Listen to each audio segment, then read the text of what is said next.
康公廟同街總合辦派贈無憂米活動，宣揚關心長者嘅訊息，大約有1800名老人家受惠。陳麗靜報導。物價持續上升，加重咗唔少長者嘅生活負擔。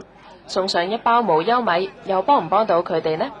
都好嘅，幫下嗰啲老大人家啊，啲無憂米啊嘛，啲嘢係貴，不過你話十分艱難咧，都唔講得。